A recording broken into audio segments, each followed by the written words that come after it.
자, 이번 시간, 수당의 율령 체계에 관련된 것인데, 수당대에, 율령 체계가 어떻게 정비되었고, 그 내용이 어떤 것인지 한번 보겠어요.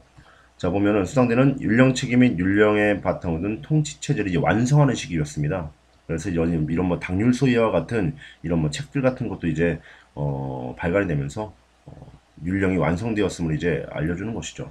자, 율령 체계라는 것이 어떤 건가 좀 보면은, 율, 율은 뭐 전 시간에도 말했듯이 범법자를 처벌하는 법률로서 형법에 해당한다. 그리고 모든 법의 근간이 되는 것이 바로 율이다라는 것을 알려드렸고, 그리고 령은 명령이죠. 명령. 명령인데 사회 제도와 규범을 정하는 것입니다. 사회 제도와 규범. 그래서 대표적인 것은 뭐 행정법 이런 것들이 있겠죠. 행정법. 뭐 민법도 역시 여기에 포함이 되는 겁니다. 자, 그리고 격이라는 것은 이런 행정법과 민법 같은 경우는 시간의 흐름에 따라 여러 가지 뭐 사건들이 많이 일어나고 거기에 대해서 뭐 판결을 내려야 되는데 이런 변화무쌍한 사회 변화 속에서 이제 여러 가지 법률들이 추가 보완이 되겠죠. 이제 그런 것들을 격이라는 걸 통해서 개정을 하고 추가를 하고 보완하는 법령, 이것이 바로 격이 되겠습니다. 그리고 이런 율, 령, 격, 형법과 행정법, 민법, 그리고 추가 판례 이런 것들을 구체적으로 시행하고 정하는 세칙, 이것이 바로 식이 되겠어요. 식. 자, 그래서 여러분들이 율령, 격식에 대해서 이렇게 간단하게 좀 알아봤습니다. 자, 그리고 율은 과연 그럼 어디에 적용이 되느냐 보면은 형벌의 종류에 따라서 이걸 이제 다섯 가지 형벌 5형이라 그러는데 음, 율 같은 경우 방금 뭐라 그랬죠? 율은 그렇죠. 형벌이죠, 형벌. 어떤 형벌을 내릴 것이냐. 행위를 처벌하는 법규니까 태장도유 사형 해가지고 다섯 가지 형벌에는 5형이라는 종류가 있습니다. 그래서 뭐 태형이라는 것은 이거는 뭐 조그만 뭐 한 지름 한 1cm에서 2cm 정도 되는 회초리 이제 수백 대씩 때려주는 거죠. 그래서 뭐 한나라 같은 때 같은 경우는 이제 이런 회초리 같은 경우는 이제 500대 뭐 이렇게 때려줘 가지고 뭐 살갗을 너덜너덜하게 만들었다거나 뭐 그런 형벌이 되어 있고, 장형 같은 경우는 어, 이 태형의 회초리보다는 조금 더 굵은 거. 그러니까 야구 빠따보다는 좀 얇은 이런 것으로 또 이제 때려줬다라는 것이고, 좀 더 아프겠죠. 묵직함도 더할 거고. 자, 그리고 도형은 이거는 이제 죄인을 감옥에다 가두는 겁니다. 감옥에다 가두고 이 감옥에다 가두는 사람들에게 막노동 시키는 거예요. 중노동 시키는 거, 중노동. 뭐 강제 노동이죠.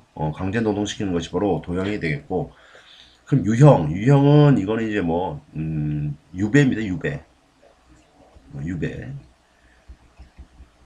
유배 보내는 것이죠.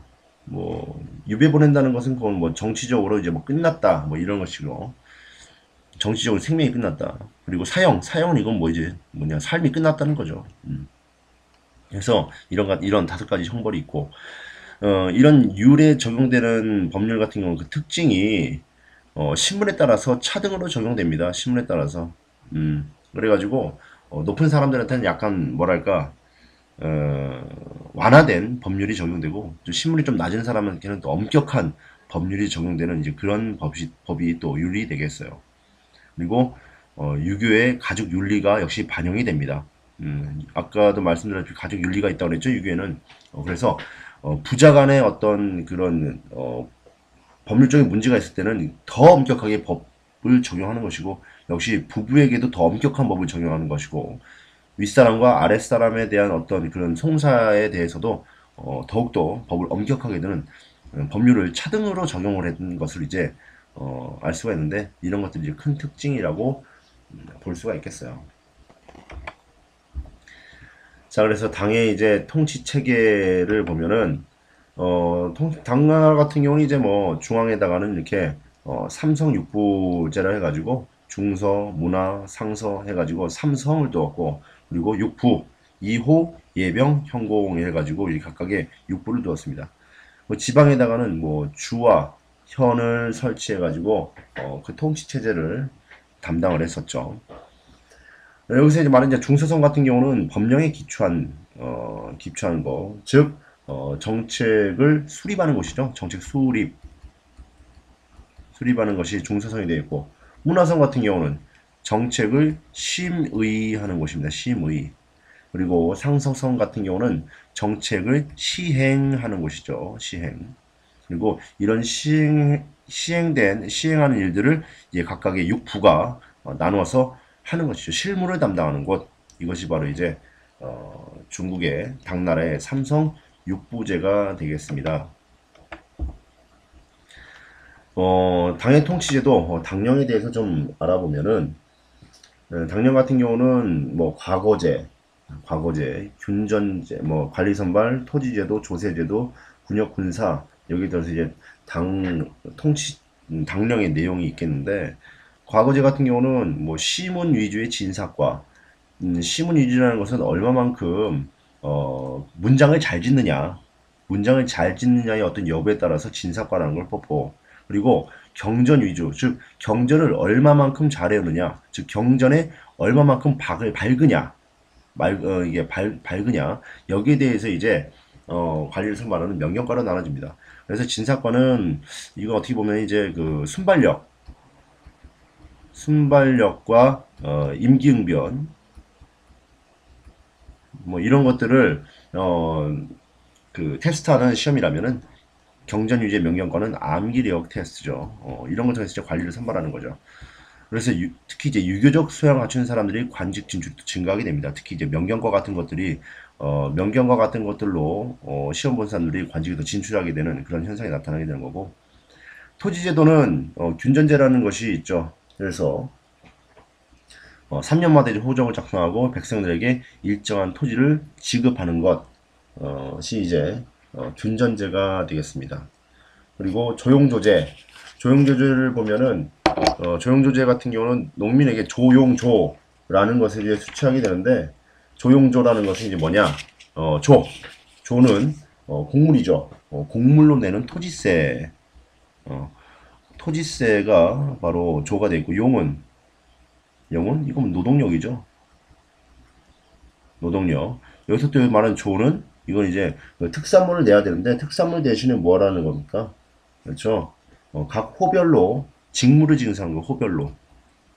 호별로 직물 징수. 그래서 너희들이 땅을 균등하게 받았으니 뭐 내라는 겁니까? 결국에는 조세 내라는 거예요. 조세. 이런 것들도 역시 당령의 내용에 있는 것이고, 그리고 군역 군사는 이제 부병제라는 것이 있는데, 부병제는 간단하게 말해서 성인 남성이라면 누구나 이제 군대를 가게 되는데, 의무병입니다. 의무병. 변경을 수비하거나 도선을 방어하는 의무병이 된다. 의무병과 같은 것들이 이제 부병제가 되겠죠. 부병제. 이 부병제를 좀 더 좀 자세하게 설명하자면은 균전제에 따라서 국가로부터 이제 토지를 받게 되죠. 받게 되면 농민에게 토지를 받은 대가로 병역의 의무가 지어지게 됩니다. 그래서 농사철에는 농사 짓고, 그리고 그렇지 않은 때에는 이제 군대 복역하면서 하는 농병일치 제도죠. 농병일치의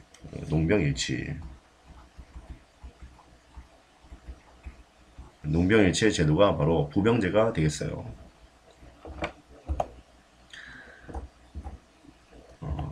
자, 이건 이제 우리가 다음 시간에 또 하겠습니다.